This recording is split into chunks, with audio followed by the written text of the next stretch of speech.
proposta, porque hoje nós estamos numa situação em que as coisas mais absurdas são aceitáveis. Eu fiz aqui uma lista, que foi a lista que eu assustou ao princípio, de algumas coisas recentes que mostram... Pensei, bom, isto são 15 minutos. Não, eu vou só enunciar. Eu vou só enunciar. O país em que nós vivemos é este. É o país, para além desta proposta de diminuição da escolaridade obrigatória, é o país em que é aprovada uma lei sobre a necessidade do Estado garantir a defesa das áreas estratégicas da nossa economia e da nossa sociedade, depois de todas elas já serem privatizadas. Quer dizer, isto é um bom exemplo de como nós estamos. Depois de ter sido vendida a EDP aos chineses, depois de ter sido vendida a REN aos chineses, depois de ter sido os aeroportos terem sido vendidos aos franceses, uma pequena empresa francesa, quer dizer, depois de todos os nossos ativos e ir a caminho com os seguros e com os CTTs, o que é que acontece? Acontece que isto é a má-fé colocada em ato. O país em que nós vivemos é um país que é, para uma pessoa honesta e saudável, irrespirável. Mas eu vou-lhe dar mais exemplos. É o país em que, por exemplo, uma empresa pública conduziu há poucos anos um programa destinado a diminuir o pessoal, dizendo-lhes reformem-se mais cedo, recebem esta compensação, mas nós queremos diminuir o pessoal e, portanto, reformam-se com esta compensação. Está a pensar no caso do metropolitano. 3 ou 4 anos depois... Lisboa. 3 ou 4 anos depois, essa compensação, que foi a contratualização que foi feita para que as pessoas se reformassem antes da idade da reforma, para garantir um objetivo económico da empresa que era diminuir o seu pessoal, é cancelada. Isto é o país em que nós vivemos. O país em que nós vivemos é aquele em que aconteceu a fantochada coisa que aconteceu na Assembleia da República, que é, do ponto de vista institucional, inaceitável.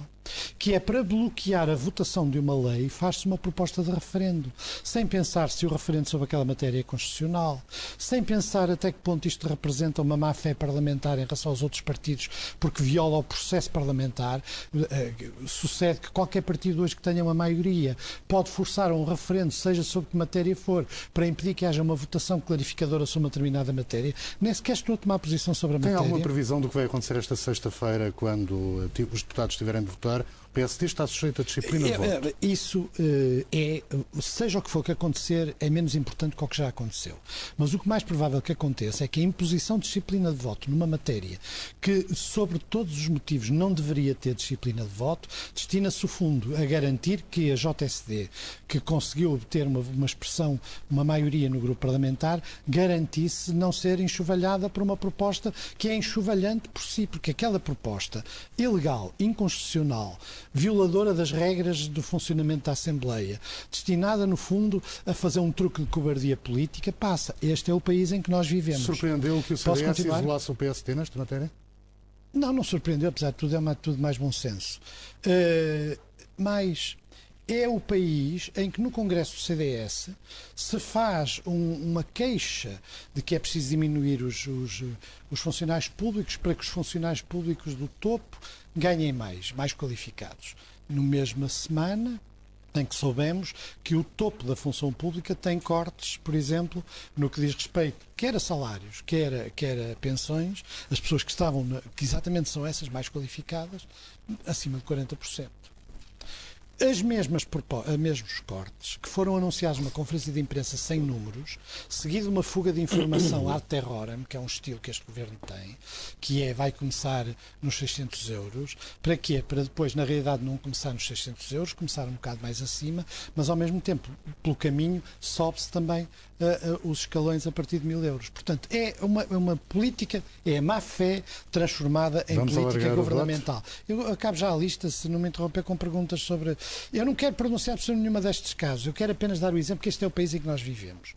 Nós vivemos num país em que um dos principais negociadores do governo, o José Luís Arnaud, que participou no processo das privatizações praticamente todas, umas vezes como consultor do governo, outras vezes como consultor das empresas que concorrem às privatizações, vai exatamente para um grande banco internacional com o argumento de que ele vai ser muito importante para as relações com o governo português e com os PALOPs.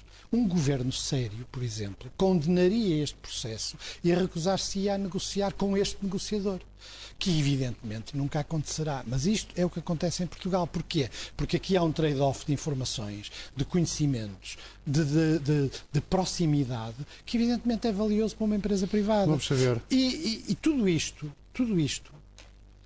o Congresso CDS não é nada junto disto. Isto é a nossa realidade. Também me pareceu. Não é nada junto a isto. Isto é a nossa realidade. É a má-fé transformada em política e é o dolo e o engano e o afrontamento às pessoas perante uma opinião pública mortiça, amorfa, perante pessoas que já estão de tal maneira envenenadas por este ambiente O que de facto CDS é o acham único que tudo está em normal. clima de campanha.